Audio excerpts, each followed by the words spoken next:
सबको स्वर्ग चाहिए ना, सारे देवी देवताओं को स्वर्ग में जाओ, वहीं पे स्वर्ग देखो, हम नरक में ही सही हैं। हम बाबा साहब ही हमारे भगवान है, बाबा साहब ही हमारे स्वर्ग है, बाबा साहब ही हमारे सब कुछ है। एक ही भगवान है हमारे, बाबा साहब सिर्फ। बाबा साहब भगवान तो बहुत है, 33 करोड़ भगवान थे, क्यों नहीं हमारे गले में क्यों हांडी टंगी थी, कमर में क्यों झाड़ू था, क्यों हमें पढ़ने लिखने का अधिकार नहीं था, क्यों हमें स्तन ढकने का अधिकार नहीं था। कौन सा भगवान, कौन सी देवी ऐसी है जो स्कूल खोली थी? इन्होंने जो हमें पढ़ने का हक दिया है, हमारे बाबा साहब ने दिया है। जो आप माइक लेके खड़े हो ना मैडम, पढ़ लेना, इन्हीं की वजह से हुआ है। लेकिन अमित शाह तो कह रहे हैं कि जितनी बार अम्बेडकर का नाम लेते हैं फैशन हो गया है, अगर इतनी बार भगवान का नाम लेते तो 7 जन्मों तक स्वर्ग मिलता। हमें स्वर्ग नहीं जाना, आप स्वर्ग जाओ। अमित शाह को माफी मांगना ही पड़ेगा, हम घुटनों पे लाएंगे अमित शाह को। ये आंदोलन रुकेगा नहीं जब तक वो माफी नहीं मांगेंगे। ये आंदोलन और कितना बड़ा होगा? महिलाएं कितना साथ देंगी इस आंदोलन? महिलाएं साथ देंगी, क्योंकि बाबा साहब महिलाओं की मुक्तिदाता हैं। कोई भगवान देवी काली भूरी पीली मैया नहीं थी। पुराने भारत में भगवान को हम मंजूर नहीं थे, आधुनिक भारत में हमें भगवान नहीं मंजूर है, हिसाब बराबर। नमस्कार, आप देख रहे थे जनता लाइव, मैं हूं आपके साथ नलिनी। जिस प्रकार से देश के सदन में केंद्रीय गृह मंत्री अमित शाह ने कहा कि अंबेडकर बोलना आज फैशन हो गया, अगर इतनी बार भगवान का नाम ले लेते तो 7 जन्मों तक स्वर्ग मिल जाता। अब उसी को लेकर आज देश भर में बीएसपी पार्टी जो है वो विरोध प्रदर्शन कर रही है। साकेत में इस वक्त मेरी मौजूदगी बनी हुई है, यहाँ पर आप देख सकते हैं कि काफी तादाद में लोग आए हुए हैं और लगातार कह रहे हैं कि इस तरीके से बाबा साहब का अपमान हम नहीं सहेंगे। बीएसपी मैदान में बाबा साहब के अपमान में। साथ ही मैं आगे आऊंगी और आपको बैनर के जरिए दिखाऊंगी कि आखिर यहाँ पर जो लोग हैं वो बहुजन समाज पार्टी के पहुंचे हुए हैं और साथ ही उनके द्वारा लगातार कहा जा रहा है कि इस तरीके का अशोभनीय बयान जो अमित शाह ने दिया है ये बिल्कुल भी एक्सेप्टेबल नहीं है। आज आप लोग यहाँ पर पहुंचे हैं, क्या मांगे आप लोगों की? अमित शाह जो माननीय गृह मंत्री हैं भारत सरकार के, उनने जो बाबा साहब पे टिप्पणी करी है उन्हें माफी भी मांगनी पड़ेगी और इस्तीफा भी देना पड़ेगा। आपको लगता है माफी मांगेंगे? नहीं मानेंगे, अभी तो इतनी संख्या में है, बहन जी का आदेश है और पूरा बहुजन समाज अभी तो सड़कों पे है, दिन रात सड़कों पे रहेगा। दिन रात सड़कों पर रहेंगे? बिल्कुल। माफी मंगवा? बिल्कुल माफी मंगवा के रहेंगे। सबसे सशक्त पार्टी है, लगता है माफी मांगेगी? सब ताकत होती है, ताकत भी कमजोर पड़ जाती है बहुजनों के आगे। आप बाबा साहब की तस्वीर लेकर हाथ में आए। हमारे भगवान है, भगवान है। इन्होंने जो हमें पढ़ने का हक दिया है, हमारे बाबा साहब ने दिया है। जो आप माइक लेके खड़े हो ना मैडम, पढ़ लेना, इन्हीं की वजह से हुआ है। लेकिन अमित शाह तो कह रहे हैं कि जितनी बार अम्बेडकर का नाम लेते हैं फैशन हो गया है, अगर इतनी बार भगवान का नाम लेते तो 7 जन्मों तक स्वर्ग मिलता। हमें स्वर्ग नहीं जाना, आप स्वर्ग जाओ। कितने लोगों को स्वर्ग मिला है? कितने लोगों को स्वर्ग मिला है? कितने लोगों को स्वर्ग मिला है? कितने लोगों को नहीं मिला स्वर्ग? आप बता दो। स्वर्ग नर्क जैसा कुछ होता है कि नहीं? मुझे तो नहीं लगता जी, स्वर्ग और नर्क सब यही भुगतना पड़ता है। थोड़ा मुंह दिखाइए ना अपना। हेलो, स्वर्ग क्या नाम है आपका? मेरा नाम जितेंद्र दिवाकर है। स्वर्ग और नर्क शरीर भोगना पड़ता है मैडम। मरने के बाद हमें क्या पता हम कहाँ जा रहे हैं? नहीं पता, बिल्कुल नहीं पता। कहते हैं ऊपर जो अच्छे कर्म करता है स्वर्ग जाता है, जो बुरे कर्म करता है वो नर्क जाता है। मैंने आपसे क्या कहा?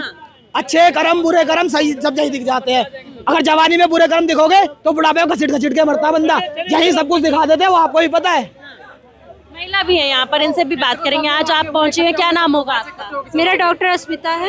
एक तरफ ये मांग कि बाबा साहब का अपमान नहीं सहेंगे, दूसरी तरफ आपने मायावती जी की तस्वीर हाथ में ली हुई है। क्योंकि बाबा साहब का सम्मान बचाने वाली सिर्फ बहन जी हैं और बाकी लोग तो बीजेपी एंड सन्स हैं, सब आरएसएस एंड सन्स हैं, कोई नहीं है। आज कांग्रेस और आम आदमी पार्टी तमाम लोग जो है बाबा साहब के ऊपर जो है आज वकालत कर रहे हैं। ओके जी बताइए। बाबा साहब के ऊपर जो लोग ये लोग वकालत करते हैं ना, सब बाबा साहब के दुश्मन है। किसी ने बाबा साहब को सम्मान नहीं दिया, किसी ने बाबा साहब को सम्मान नहीं दिया। जब 70 साल की कांग्रेस की सरकार थी, बाबा साहब का अपमान किया।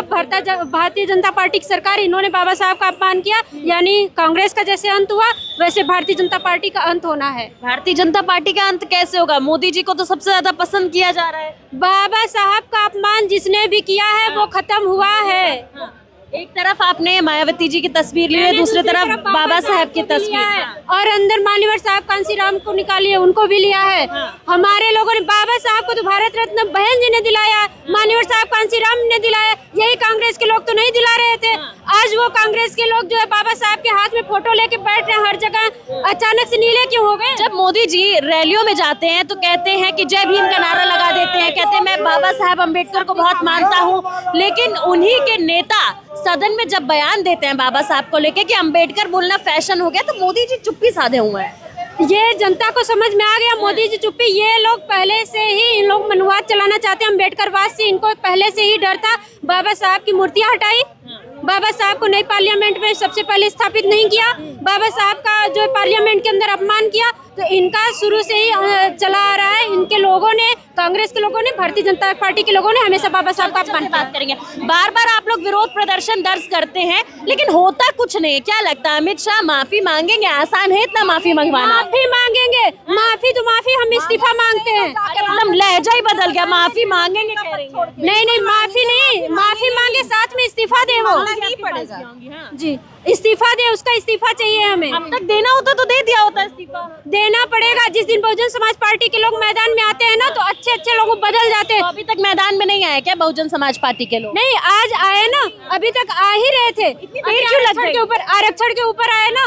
को स्वर्ग चाहिए ना, सारे देवी देवताओं को स्वर्ग में जाओ, वहीं पे स्वर्ग देखो, हम नरक में ही सही हैं। हम बाबा साहब ही हमारे भगवान है, बाबा साहब ही हमारे स्वर्ग है, बाबा साहब ही हमारे सब कुछ है। एक ही भगवान है हमारे, बाबा साहब से। बाबा साहब भगवान तो बहुत है, 33 करोड़ भगवान थे, क्यों नहीं? हमारे गले में क्यों हांडी टंगी थी, कमर में क्यों झाड़ू था? क्यों हमें पढ़ने लिखने का अधिकार नहीं था? क्यों हमें स्तन ढकने का अधिकार नहीं था? कौन सा भगवान, कौन सी देवी ऐसी है जो स्कूल खोली थी? स्कूल किसी ने खोला था? हमारी शिक्षा की देवी सावित्रीबाई फुले ने खोला था स्कूल, पहले महिलाओं के लिए। बाबा साहब को नारी मुक्तिदाता कहा जाता है, नारी मुक्तिदाता कहा जाता है। और नारी सम्मान के लिए जितना बाबा साहब ने किया है, तो हम तो बाबा साहब ही हमारे भगवान हुए ना, कि ना कि कोई देवी देवता। 33 करोड़ अहरे गहरे को मैं नहीं मानती। अहरे गहरे हैं 33 करोड़ देवी देवता? बिल्कुल अहरे गहरे हैं, मैं कुछ नहीं मानती। किसने इंसान को हक दिलाया, अधिकार दिलाया या शिक्षा दिलाई? कोई दिलाए? हाँ, किसी ने समानता दिलाई? ऊंच नीच की भावना हमेशा करके रखी, हमको दलित बना के रखा, हमको अछूत बना के रखा। ऐसे भगवान को नहीं मानती मैं। एक चीज और भगवान आपके लिए ये कहना चाहती हूँ आपके चैनल के माध्यम से, कि पुराने भारत में भगवान को हम मंजूर नहीं थे, आधुनिक भारत में हमें भगवान नहीं मंजूर है, हिसाब बराबर। बड़ी बात कह रही हैं, बहुत बड़ी बात कर रही हूँ। अम्बेडकर, जहाँ लोग बाबा साहेब बोलते, वहाँ अम्बेडकर बोलना बाबा साहब को। वो अम्बेडकर कह के बाबा साहब का सम्मान करे, हम अम्बेडकर नहीं करते। हम लोग बाबा साहब का नाम सम्मान से लेते हैं। पहली गलती तो उसने यही किया, इसके बाद स्टेटमेंट दे रहा है वो आदमी। तो कट एंड पेस्ट करने की कोशिश की जा रही है, 10 सेकंड का क्लिप चला के खाली। ऐसा कुछ नहीं बोले थे, अपमान नहीं किए थे। ऐसा है, जनता अंधी है क्या? जनता को संसद में जगह जगह चप्पे चप्पे जो कैमरे लगे हैं, वो दिख नहीं रहे हैं कि उसने बाबा साहब का अपमान किया है कि नहीं किया है? अम्बेडकर शब्द बोला है उसने, बाबा साहब को सम्मान दिया गया बाबा साहब के नाम से, तो उसे बाबा साहब बोलना पड़ेगा। और मैं देख रही हूँ अभी से अमित शाह का ये डर दिख गया है कि हर जगह लाइव आ रहा है या मीडिया के सामने आ रहा है, तो अब सीधे बाबा साहब बोलने लग गया। ये 4 दिन के अंदर में उसकी आवाज बदली है, अब आवाज बदलेगी, वो भागेगा। अब कहाँ भागेंगे? कहाँ भागेंगे? क्या भागेगा? गुजरात तड़ी पार है वो, तो जहाँ से आया तो वही जाएगा। नहीं तो चोर हैं, 1 नंबर के चोर हैं। क्या नाम होगा आपका? कोमल वंशी हूँ मैं। बीजेपी के सब लोग चोर हैं? सारे चोर हैं, सारे चोर हैं। क्यों लगता है आपको ऐसा? क्यों?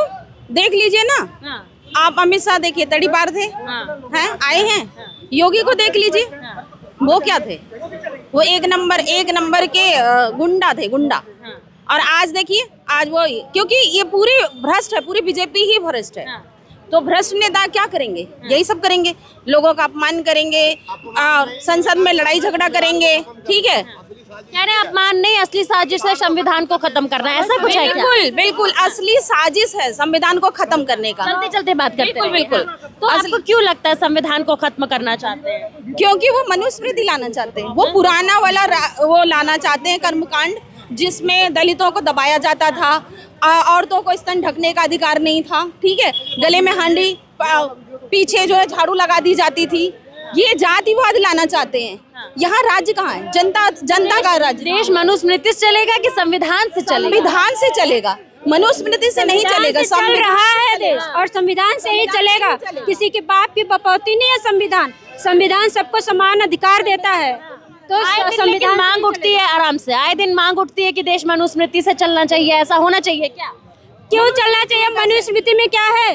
मनुस्मृति में आप भी आज पत्रकारिता कर रही हैं तो आज संविधान की बदौलत कर रही है। नहीं तो हम महिलाएं हो गई, आप भी एक महिला हैं, हम लोग जाके कहीं चूल्हा चौका कर रहे होते घर में। चूल्हा चौका के अलावा हमारे पास कोई अधिकार नहीं था। अच्छा, बाबा साहब की जब बात होती है तो ऐसा क्यों दिखाया जाता कि बाबा साहब ने सिर्फ एक तबके के लिए काम किया? ऐसा है क्या कि बाबा साहब सिर्फ दलितों के नेता थे? बाबा साहब ने एक तबके के लिए काम किया होता तो आज औरतें पूरे सम्मान के साथ बाहर निकल रही हैं, बराबर की नागरिकता मिली है। पहले था क्या मनुस्मृति में? ऐसा था? ऐसा नहीं था ना। कहाँ औरतों को बाहर निकलने दिया जाता था? कभी निकलने दिया जाता था? मार धाड़ करके वहीं उसी मनुस्मृति राज में जब हम ओम नमः शिवाय का जाप कर लेते थे तो मेरी जीवा काट ली जाती थी और हम मंत्र सुन लेते थे, उनका तो कान में शीशा पिघला के डाल दिया जाता था। आज कह रहे भगवान का जाप करो, तब भगवान कहाँ गया था? तब हिंदू राष्ट्र बनाने की मांग भी होती है। हमें मंदिर में घुसने ही नहीं दिया। बौद्ध राष्ट्र बनाओ ना, सबको समान हक दिलाओ ना। हिंदू राष्ट्र क्यों बनाना? हिंदू राष्ट्र क्यों बनाना? हिंदू राष्ट्र ही क्यों बनाना? तब सम्मान कहाँ था? जब बाबा साहब स्कूल के पीछे पढ़ रहे थे तब कहाँ था? तब सम्मान था। कई सारी बातें इन लोगों ने कही। वहीं दूसरी तरफ आपको तस्वीरें दिखाना चाहूंगी कि इस वक्त हम डीएम कार्यालय के बाहर हैं, जहां आज ज्ञापन सौंपने का काम ये लोग करेंगे, क्योंकि बाबा साहब का जिस प्रकार से अमित शाह ने अपमान किया उसको लेकर देश भर में लोगों में गुस्सा है। साथ ही यहाँ पर हजारों की तादाद में लोगों की मौजूदगी बनी हुई है। आपको बात करते रहेंगे आपसे लगातार। इतनी तादाद में आप लोग आए हैं, लेकिन अमित शाह माफी नहीं मांगेंगे तो आप लोग क्या करेंगे? अमित शाह को माफी मांगना ही पड़ेगा। हम घुटनों पे लाएंगे अमित शाह को। ये आंदोलन रुकेगा नहीं जब तक वो माफी नहीं मांगेंगे। ये आंदोलन और कितना बड़ा होगा? महिलाएं कितना साथ देंगी इस आंदोलन? महिलाएं साथ देंगी, क्योंकि बाबा साहब महिलाओं की मुक्तिदाता हैं। कोई भगवान देवी काली भूरी पीली मैया नहीं थी।